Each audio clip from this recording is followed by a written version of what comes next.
la mañana con 30 minutos. Un saludo cordial. Iniciamos una edición más de nuestro foro empresarial aquí por las pantallas de 5 días TV. Hasta las 11 de la mañana te acompañamos con entrevistas a los principales actores del plano empresarial, económico, educativo también del país. En la jornada de hoy, lunes 14 de septiembre del año 2020, día número 188 de cuarentena sanitaria, una temperatura de 21 grados en la capital del país, Asunción, día nublado. Señor director, por favor, si puede mostrarnos sobre cuál rubro vamos a estar poniendo el foco de nuestra entrevista.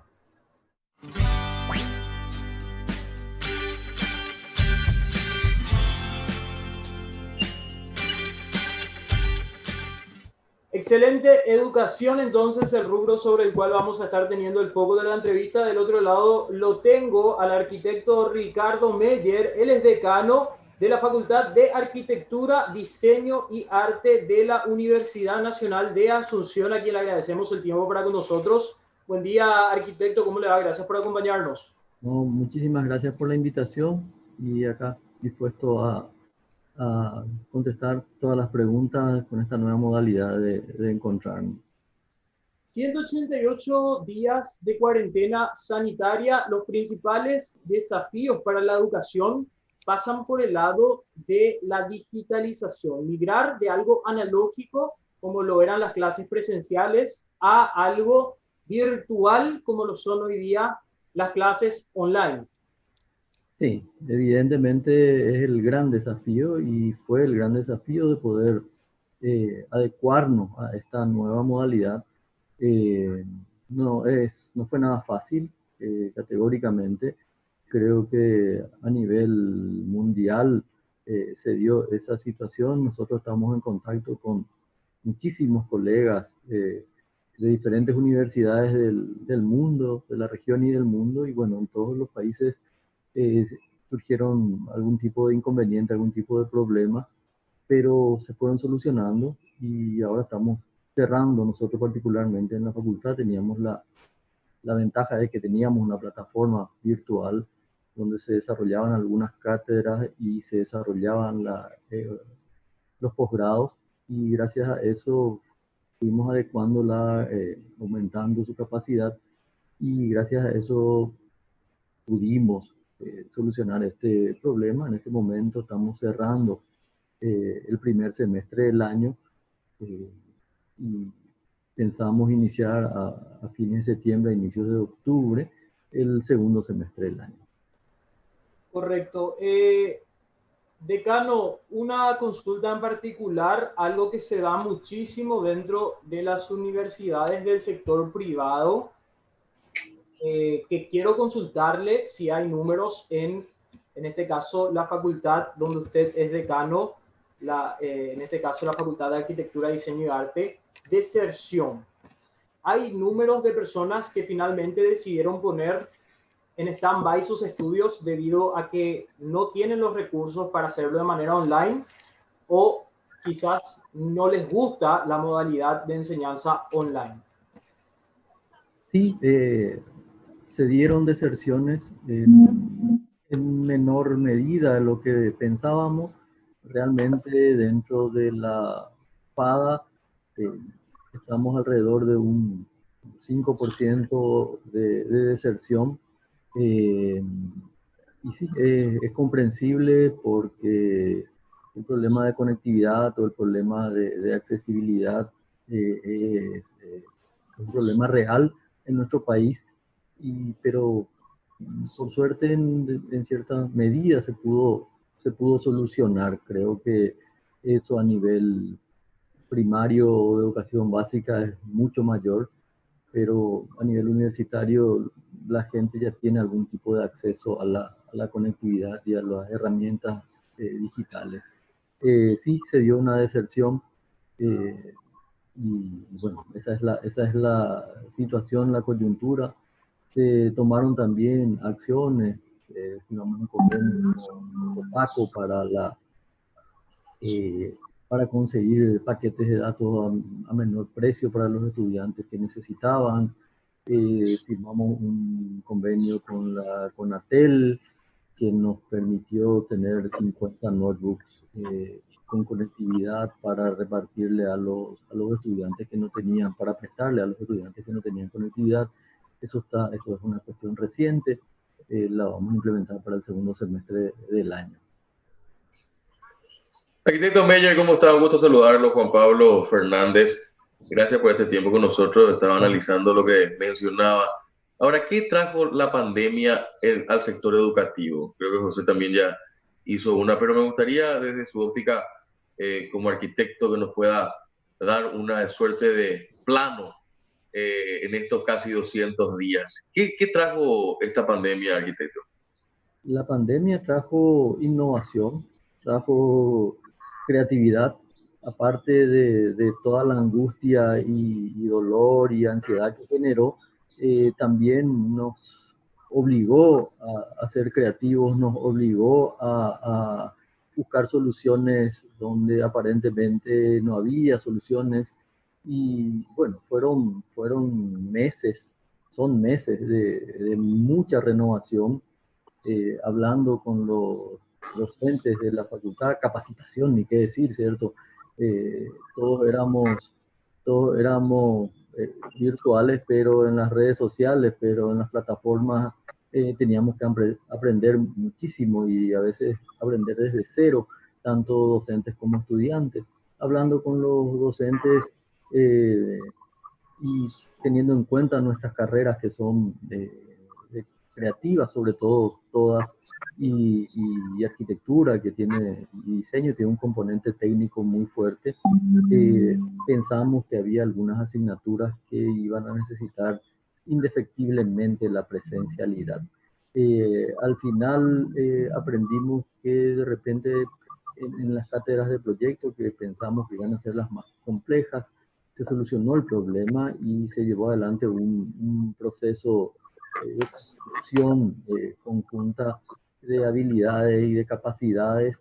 Y hoy día hay muchos docentes que están diciendo que cuando pase la pandemia lo mismo querrían seguir con sus clases virtuales. Entonces hay en ambos sentidos. Por un lado, el tema de la dificultad para algunas materias y por el otro lado la facilidad que presta para otras. También hay que diferenciar muy bien el tema del desarrollo de las clases, que tienen mucho menor problema con el desarrollo de las evaluaciones. Las evaluaciones sí se complican de manera virtual y bueno, se están buscando los mecanismos y las estrategias para que esas evaluaciones realmente reflejen el aprendizaje de los estudiantes. Arquitecto, habla de un 5% de deserción. Esto solamente en lo que sería la casa central, ¿sí? No incluye filiales, en este caso, de la FADA. ¿Y cuántos alumnos tiene la casa central hoy día? Nosotros no tenemos filiales, estamos concentrados acá en el campus de San Lorenzo, tenemos 6 carreras, tenemos arquitectura, diseño industrial, diseño, indumentaria escénica y urbana, artes visuales, música y danza. Los porcentajes van variando de carrera en carrera. Hay algunas donde el porcentaje fue mayor y otras donde el porcentaje fue menor. Y en casa, en el campus, y bueno, esa es nuestra realidad. Son realidades diferentes también, son carreras diferentes y bueno, tenemos en total la facultad tiene aproximadamente 3.200 estudiantes distribuidos en estas 6 carreras que le dije, los cuales aproximadamente 1.600 están en arquitectura y el resto está distribuido en las demás carreras, la otra mitad. Sorprendente la cantidad de personas que apuestan también a esta unidad educativa de la Universidad Nacional, arquitecto. Ahora, una cuestión que también me parece interesante desde su perspectiva, es una persona muy criteriosa, conoce también el pulso de la gente, ha estado en política en su momento, y me imagino que una respuesta bien pensada vamos a recibir de parte suya, ya que hemos hablado con varios protagonistas en el campo de la educación. Creo que nos falta hablar solamente con el ministro de Educación para preguntarle si este va a ser un año perdido en materia educativa. ¿Cuál es su respuesta, arquitecto? No, yo también quiero diferenciar las realidades, ¿cierto? Como dije anteriormente, creo que la universidad es una realidad, la educación básica y la media son otra realidad, las instituciones públicas son una realidad y las privadas son otra realidad. Entonces, yo particularmente pienso que no se puede perder el año en educación, no debe ser un año perdido, se tienen que agotar los esfuerzos, los mecanismos para que no sea un año perdido. Eh, Esa es la cuestión, es un esfuerzo gigante, yo creo que todos somos conscientes de que así como para los estudiantes significó un cambio radical y un esfuerzo enorme, y para los padres, en el caso de los niños, también los docentes tuvimos que adecuarnos y ayornarnos a esta realidad. El tema es que no hay otra opción.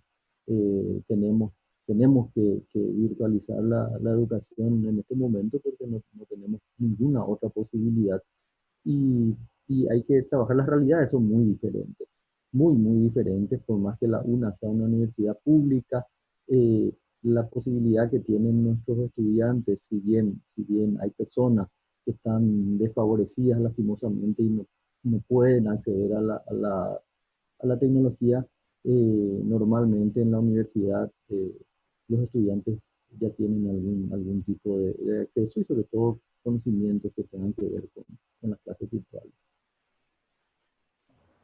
Sí, definitivamente realidades diferentes. Creo yo que la educación superior y ustedes en particular que ya contaban con una plataforma virtual, estuvieron mucho más prevenidos para esta migración hacia una educación online.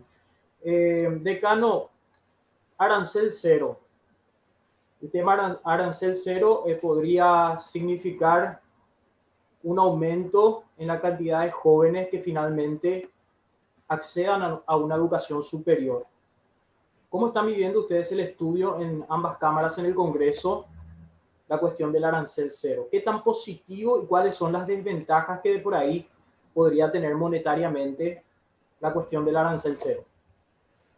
Yo soy un defensor del arancel cero, soy un defensor de la educación pública, gratuita y de calidad. Esa siempre fue mi postura desde siempre. Creo que es una responsabilidad del Estado atender la educación desde el inicio hasta su finalización. Eh, por supuesto que esta ley de arancel cero tiene que ser muy bien estudiada porque tampoco se puede desfinanciar a las universidades eliminando los aranceles sin tener la certeza y la seguridad de que esos rubros que hoy día a los que se accede a través de los aranceles no sean cubiertos por el Ministerio de Hacienda por algún otro fondo. Lo único que va a generar es una desfinanciación de las universidades públicas y eso podría empeorar la situación académica y de infraestructura y de todo. Entonces yo defiendo la educación pública gratuita para todos y, y creo que es responsabilidad del Estado. Ahora, está muy dividida la opinión sobre este punto, tomando la pregunta de José, arquitecto. Muy divididas, claro que están muy divididas, son posturas diferentes, a veces son posturas ideológicas. Yo tengo muy en claro, hay personas que plantean que el arancel cero debe ser solamente para las personas que necesitan, y otras posturas son diferentes. Yo pienso que debe ser para todos como un derecho humano, el derecho a la educación, eh, pero son posturas divididas y contrapuestas en muchos sentidos. Si se discrimina de alguna manera, sería prácticamente un programa de becas y no la gratuidad de la educación. Eh, Siempre pongo ejemplo porque el argumento más fuerte, es que por qué al que puede pagar no se le va a cobrar y al que no puede pagar nada más se le va a liberar. Bueno, yo creo que si el Estado no puede prestar educación, salud y seguridad gratuita para todos, es un Estado que está faltando a sus compromisos.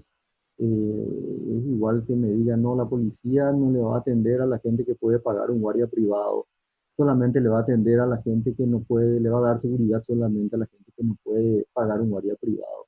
Y creo que la cuestión de seguridad está en el mismo nivel que el de la educación o el de salud pública.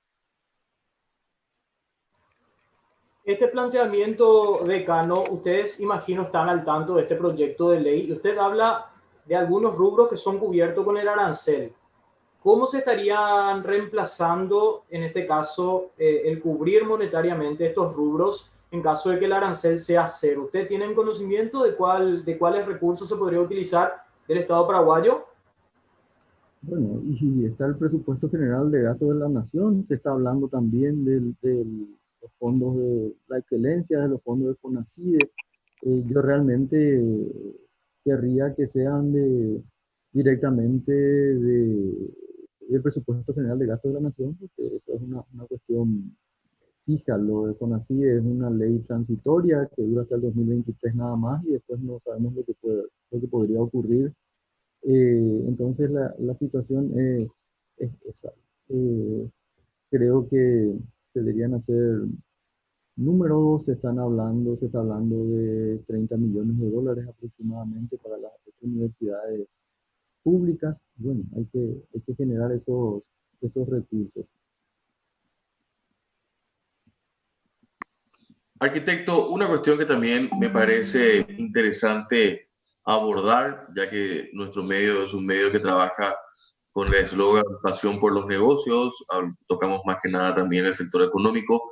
¿Cuándo se podrá dar la posibilidad de ese joint venture, de ese trabajo en conjunto entre el sector privado y la academia, entre las universidades? ¿Hay ejemplos que ya se pueden decir que se conozcan entre la Universidad Pública Paraguaya y el sector privado? Eh, es difícil, lastimosamente. Yo también pienso que esa alianza estratégica es clave para nuestro desarrollo. No hay otra. Nosotros, de hecho, desde nuestras carreras tenemos convenios firmados y proyectos elaborados con la Unión Industrial Paraguaya, por ejemplo, de la carrera de diseño industrial. Bueno, pero no es un mecanismo tan simple, lastimosamente. Eh, yo también conozco los modelos del exterior donde muchísimas empresas privadas financian las investigaciones en las universidades y gracias a eso funcionan. Eh, Lastimosamente no es nuestra realidad aún. Quizás falte una ley de mecenazgo, una ley eh, de incentivación, de incentivo fiscal a las empresas que aporten a las universidades, eh, como disminución de impuestos, con esos fondos que se puedan dar. Quizás esa sea quizás ese sea el incentivo que se necesita más allá del compromiso de la responsabilidad social de las empresas. Arquitecto, están cerrando también el primer semestre, como mencionaban, seguramente ya tuvieron algunas evaluaciones parciales. ¿Los resultados qué tal? ¿Están siendo optimistas con el tema del aprendizaje del alumno? Esto se está cerrando, por lo tanto no tenemos todavía los números finales. Estaríamos cerrando a fin de mes en todas las carreras. La carrera de arquitectura cierra ahora el 18, o sea, esta semana. A fin de mes estaríamos cerrando todas las carreras y ahí vamos a poder tener datos numéricos, ¿cierto? Números, calificaciones, promedios. En general, yo hablo de mi experiencia particular como docente. Tuvimos muy buen rendimiento dentro de la cátedra, pero eso de cualquier manera se tiene que contrastar con el aprendizaje. A veces la nota no es el reflejo fiel del aprendizaje del estudiante y bueno, tenemos que ver qué el siguiente semestre, que posiblemente siga siendo seguro, va a ser virtual, cuando nos encontremos nuevamente para ver qué actividades desarrollaron los estudiantes y qué capacidades tuvieron. Entonces, los objetivos de las cátedras son diversas, como dije al principio, hay cátedras que tienen mayores dificultades de transmisión o de aprendizaje de manera virtual y hay otras que no, pero también tiene que ver muchísimo con un problema actitudinal, ¿cierto? O sea, el, el, el hecho de sentarse a ver videos, a ver tutoriales, a ver, no está tan desarrollado. Y bueno, es un aprendizaje que tenemos que tener todos, elaborar los videos, porque hay clases que son sincrónicas y hay otras clases que son asincrónicas, ¿cierto? O sea, esa creo que es la gran ventaja de la virtualidad, que las clases de los docentes quedan grabadas en la plataforma y quedan disponibles para los estudiantes las veces que las quieran ver. Entonces, si no pudo asistir o si no pudo, o si no comprendió en la primera explicación, tienen la posibilidad de volver a verla las veces que sea necesario. Eso quizás sea una ventaja a esto. Y la desventaja, la gran desventaja es que se pierde el contacto. O sea, el hecho de que un docente al estar en un aula puede, y de acuerdo a su experiencia, ir calibrando, ir, teniendo esa retroalimentación y ver si el estudiante está comprendiendo o no. Las preguntas en las plataformas son mucho más anónimas, entonces hay como un cierto temor quizás de intervenir por el mismo hecho de que quedan registradas y grabadas. En el aula se da esa relación mucho más cercana del docente con los estudiantes, las miradas, o sea, uno ve si la persona está distraída, si está atendiendo, si se comprende o no se comprende, se vuelve a explicar. Entonces, esa es la desventaja. Entonces, como todas las cosas en la vida, tiene sus puntos positivos y sus puntos negativos. Lo positivo creo que es el hecho de la asincronía, de que yo puedo ponerme a estudiar a la hora que sea porque están disponibles los materiales, y lo negativo es que se pierde ese contacto cara a cara de los docentes con los estudiantes. Arquitecto, de mi parte nada más, ya nos dio algunas referencias, pero me gustaría ahondar un poco más en la respuesta suya sobre el futuro, ¿no? El 2021. Ustedes trabajan de lo abstracto, hacen cosas maravillosas, ¿no? Y entre los plazos van diseñando justamente el futuro. ¿Cómo ve el futuro en medio de esta pandemia? Bueno, yo creo que participé en cientos de foros y de meeting y de conferencias y de debates en relación al área de la arquitectura y sobre todo el urbanismo. ¿Qué va a pasar con la ciudad? ¿Qué va a pasar con la arquitectura? En nuestro caso, ¿qué va a pasar con el diseño? ¿Qué va a pasar con el arte posterior a esta pandemia? Y muchas veces he dicho cosas que a mis colegas de repente no les caía tan bien. Le digo, la arquitectura, el urbanismo, el diseño no están en el centro de la discusión hoy día. Por más que nosotros nos empeñemos en discutir eso, el centro de la discusión está en la salud mental, está en la economía, eh, eh, está en la ecología posiblemente, mucho más que en nuestro campo. Pero por supuesto que estamos pensando y repensando qué va a ocurrir.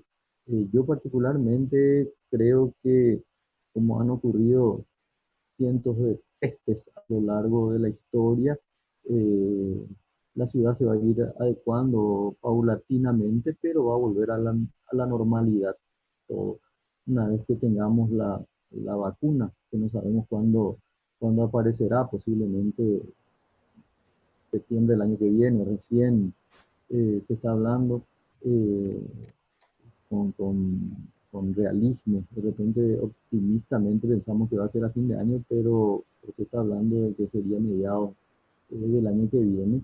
Y creo que es esencial para poder volver. No creo que el ser humano pueda prescindir de los abrazos. No creo que el ser humano pueda prescindir del contacto físico con sus semejantes. De hecho, creo que es lo que nos produce esa enorme angustia que estamos viviendo hoy día. El hecho de no poder encontrarnos, no poder abrazarnos, de no poder estar en contacto cercano, de no poder recrear nuestros lazos de amistades presencialmente. Entonces, lo mismo ocurre con la educación. Yo creo que a los estudiantes y a nivel universitario en menor medida, pero sobre todo a nivel primario, esa socialización del chico con sus compañeros es crucial, es fundamental para su crecimiento y de hecho muchos chicos se quejan de que quieren ver a los compañeros, quieren ir a la escuela, quieren participar de eso y va a volver. Yo estoy absolutamente convencido de que eso va a volver una vez que tengamos la o la inmunidad de manada o tengamos la vacuna que pueda solucionar. A nivel universitario, yo también tengo algunas anécdotas. eh, Cuando empezaron los exámenes, si bien tenemos inscripciones virtuales y pago online también para evitar que los estudiantes se acerquen a la facultad, los primeros días sí vino gente a pagar presencialmente de repente por desconocimiento de esas herramientas y se formó una fila de repente bastante larga de gente que estaba pagando y se encontraban los compañeros después de meses de no verse y allí no había distancia social, ahí había abrazos y había saludos y había un montón de cosas. O sea, yo creo que el ser humano esencialmente necesita ese contacto y yo veo el futuro, ojalá podamos podamos volver lo antes posible y las ciudades y los espacios sí se van a adecuar, categóricamente que se van a adecuar por un tiempo y después creo que para algunas personas lastimosamente vamos a volver a la normalidad. Yo hablo de la normalidad de los encuentros. eh, Ojalá podamos aprender de esta pandemia y no volver a esa normalidad destructora, eh, consumista y, y- y que está destruyendo el planeta. Esa es la situación que para mí lastimosamente va a volver y en algunos casos afortunadamente va a volver. Entonces son cuestiones que tienen que ver con lo emotivo, lo emocional, que tiene que ver con lo económico. eh, y hay gente que está realmente muy afectada y a esa gente tenemos que cuidarla. Tenemos que cuidarla porque posterior a esta pandemia vamos a tener unas enormes secuelas de problemas mentales, desde niños hasta adultos y ancianos. Entonces es importante eh, estar, esa capacidad de resiliencia que tiene el ser humano desarrollar y poder adecuarnos a la nueva situación. Y como oficio se está pensando permanentemente en qué va a cambiar. Creo que todas las crisis van a producir cambios y se está analizando y hay posturas como esto está, como ustedes saben perfectamente cuando ponen la placa ahí abajo que dice noticia en desarrollo. Bueno, esta es una realidad en desarrollo. No podemos saber lo que va a ocurrir dentro de poco y, y, y entonces lo que se están haciendo son hipótesis, son muchísimas hipótesis de qué va a ocurrir con la ciudad, de qué va a ocurrir con la arquitectura, de qué va a ocurrir con la salud pública, de qué va a ocurrir con la economía. Pero son todas hipótesis, algunas más con mayor fundamento científico y otras con más ganas o esperanzas o intereses. Hay demasiadas cuestiones y a eso hay que sumarle toda la, Sí, la cuestión conspiranoica que existe, que para claro. mí por lo menos está impidiendo la posibilidad de salir de esto lo antes posible. Ujú. Sí, sí. Arquitecto Ricardo Meyer, decano de la Facultad de Arquitectura, Diseño y Arte, muchísimas gracias por acompañarnos hoy. Lastimosamente nos quedamos sin tiempo, pero desearles el mayor del éxito en este semestre que culminan y en el próximo desafío que es el nuevo semestre. Gracias por acompañarnos hoy. No, por nada, muchísimas gracias por la invitación y cuando quieran. Gracias, arquitecto, muy gentil. Nosotros cerramos nuestro encuentro. Nos encontramos a las 12 en el informativo central del mediodía. Como siempre, los mejores deseos. Que tengan una excelente jornada. Muy buenos días.